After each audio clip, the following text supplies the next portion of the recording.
video for you today. I'm doing a stenciled embossing paste background sympathy card. We're starting out with some Stampin' Up! Basic gray cardstock. It's my favorite cardstock right now. I love the gray color. It's going to be a top folding note card. Regular A2 size, so it'll be 5.5 by 4.25. I'm just going to score it using my Martha Stewart mini scoring board, but I am using the Score Pal scoring tool. I prefer that one.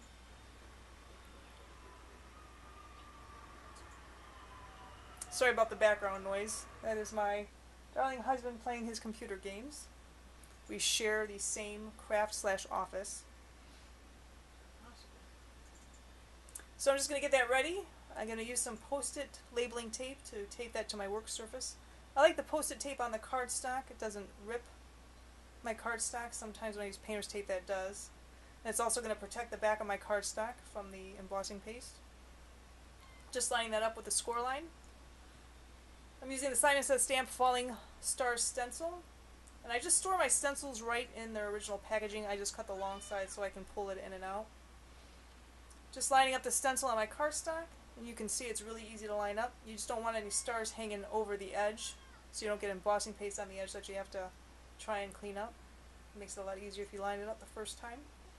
I'm going to adhere that with some painter's tape right to the work surface. It's a Ranger craft mat.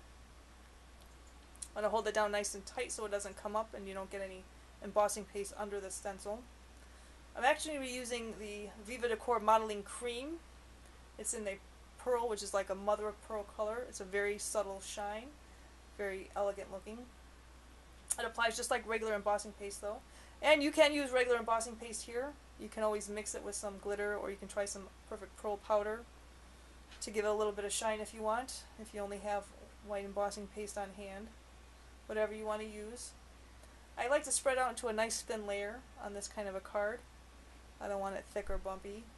I'm just using a palette knife, just spreading it nice and thin, making sure all the little stars are filled in.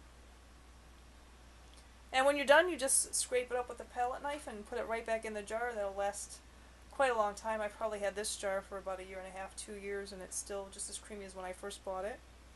Just make sure you cap it tight. And I'm scraping off all the extra. I'll put it right back in. You want to make sure you clean up your work surface and your tools when you're finished with the embossing paste or the modeling cream. You don't want it to dry on anything. It'll be quite difficult to chip off. So I'm just going to use a baby wipe on my palette knife, and then I'll take the stencil to the sink and rinse that off. And I also reuse my painter's tape on other projects. I'll use it until it doesn't get sticky anymore, so I'm just going to clean that off too so I don't make a mess with it. And then once you're done, you just pull the tape off one side of your stencil and flip the stencil over like it's a hinge, and it'll reveal the very nice background. Turned out really well. That's a fabulous stencil, one of my favorites.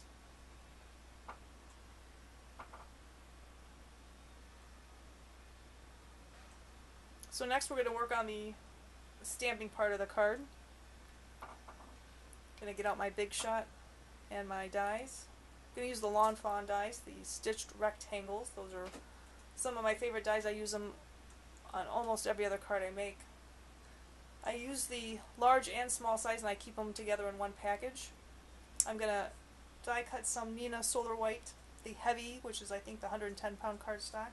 It'll leave a nice indentation of the stitching since it's a little bit thicker. I'm just going to run that through my Big Shot.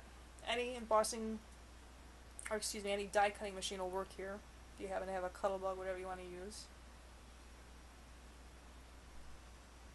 I do have some stray cardstock from previous projects because my plates are a little bit worn out. Just have to wipe those off. Then next I'm going to die cut some vellum. Any vellum will work. I happen to have the Stampin' Up! Brand. I'm going to use the next size larger of the die cuts, and that'll be my layering piece. Just going to run that through the Big Shot again.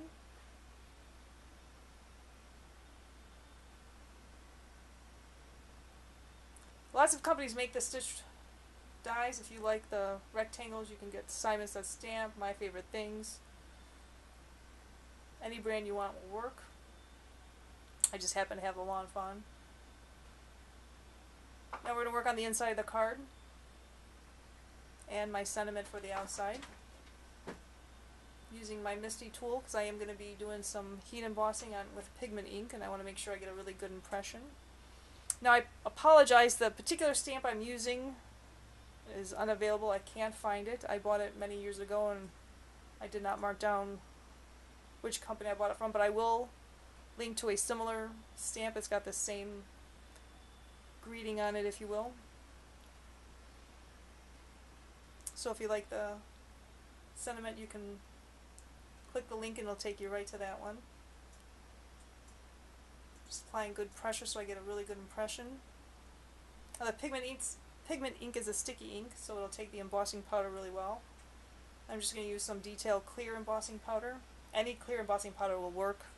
This is by Stampin' Up, I believe, but I also have Ranger. They make a really nice one. Hero Arts probably does too. So anything you have on hand that's clear, that'll give it just a nice shine. Look really good with the modeling cream we used on the front of the card. And while I'm doing this, I just set my card base to the side to dry. It takes about 15 to 20 minutes for the embossing paste to dry. So just put it out of the way so you don't set down anything in it and smudge it.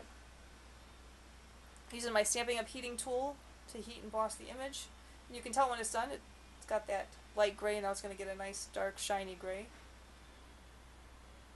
I like the Stampin' Up embossing gun. It's got 2 heat settings, so if you happen to be painting and you want to dry it, you can use the first setting, and if you need to heat emboss like I'm doing here, you can use the second higher setting. Just making sure I'm getting everything, making sure it's all nice and shiny. The thicker Nina cardstock also doesn't warp as bad when the heat's applied to it. It's another reason why I like to use that when I'm doing, especially this sentiment. It's quite large, so that's a lot of heat to the cardstock. So I got that done, and I'm going to stamp the inside of my card while I have my Misty out. I'm going to use the same ink, which I usually don't use a pigment ink for the inside since I'm not going to heat emboss it, because it does take a few seconds to dry. So once I stamp it, I am going to set it aside. You don't want to attach it to your card base immediately, you'll smear it. This stamp is available. It's by Rubbernecker, I believe. I'll link it in the product description. They make lots of nice sentiments. I have quite a few of theirs. They have a nice selection. So the products I'll be using will all be linked on my blog, and I'll link the major ones here on YouTube. I have the link below for my blog. You can go there and you'll get all the details on the card and some more close-up pictures. I had to re-stamp that, which the Misty's perfect for doing that, since you don't have to worry about trying to line up the stamp again. Now with the Misty and the plastic, you just want to make sure you wipe up any excess ink you might have on it so it doesn't stain it. Now I'm going to put the card together. Got my card base there in the background. I'm going to attach my white piece to the vellum, just using some regular tape adhesive. Any regular tape adhesive will work, since you're not going to be able to see it through the vellum. I was using my regular tape runner that ran out, so I'm just going to grab my ATG gun. ATG adhesive is really nice. It's very strong.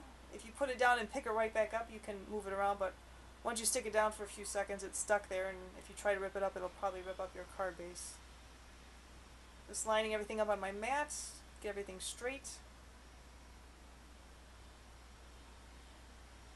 This card was really quick to put together. Maybe it took me about a half hour total. So if you're in a hurry and need a card quick, this is a great one to do. And if you even want to save a lot more time, you can use just white pigment ink through the stencil and just hit it with the heat gun, and it'll be dry in a few minutes instead of 15.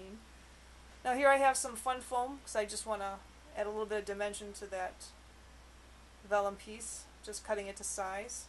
That's really easy to stick down. I just stick the ATG on the vellum piece there, then I stick the fun foam to it.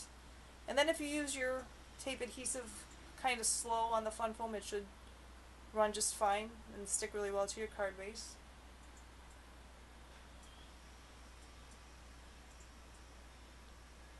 So I'm just going to line that up on my card base. I'm just going to center it, nothing super fancy.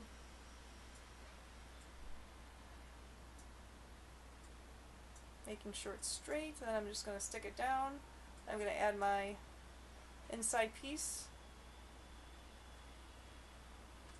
And you can see the first time I didn't stick it down straight, so I was able to pull it back up pretty quickly without too much issue. But again, once you stick it down and leave it for a few minutes, it's going to be very permanent. So that was a quick and easy card. You don't have to do sympathy. It would be a nice birthday card. Just change out the sentiments. I hope you enjoyed this video. Feel free to leave me a comment. Please visit my blog. And